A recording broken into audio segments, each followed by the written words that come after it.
Jy dien 'n eis in en ewe skielik word dit afgekeur weens awery. Willem, ons het met 'n vorige gesprek gesels oor wat awery, of ons het hierdie term genoem. Kan jy vandag vir my verduidelik presies wat dit is en hoe dit werk? Ek wil dit met graagte vir jou doen. Daar's net een ding, normaalweg word die eis nie afgekeur as gevolg van awery nie. Wat awery beteken? Jy het onder jou batebeskermingspolis, jou bate wat jou woonhuis is, verseker. Jy het nie besef dat die rypad, die plaveisel en die muur is deel van die eiendom nie, en jy het nie op R9.200 per vierkante meter gewerk nie. Nou het jy hom verseker vir ongeveer vir die helfte van die prys, die huis, want ons koop mos die huis, en ons dink nie daaraan dat hy in waarde vermeerder nie, dan bly die waarde van die huis mos nog op die dag wat jy hom gekoop het. Jy het hom dalk teen 'n winskoop gekoop. Nou het hy baie goedkoper as wat die werklike boukoste van die huis is.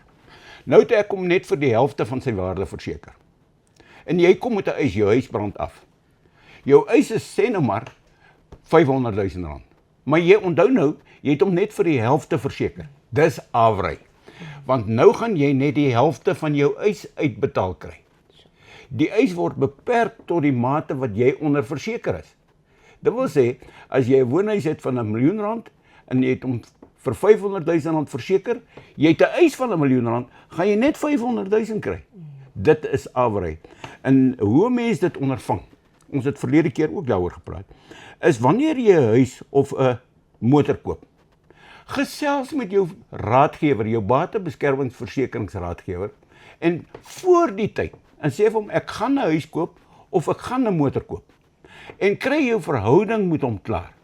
En as jy dit reg het, en jy het nou jou raadgewer reg, jy koop die motor, jy is nou daar, jy gee klaar die spesifikasies van die motor vir hom, hy kry vir jou versekering, en die dag as jy hom wil gaan haal, kan hulle jou nie dwing om versekering te koop nie. Of jy kry 'n huisverband, jy het klaar met jou raadgewer voor die tyd gepraat, jy gee vir hom die adres, die grootte van die huis, alles, hy gee vir jou die regte versekering, sodat as jy die verbanddokumente gaan teken, kan jy mos nou vir die verbandhouer sê, ek het klaar versekering. So jy kan nie in daardie gat land om die verkeerde versekering te koop nie. En dit is wat ons by Tempo Finansiële Dienste aan die hand doen.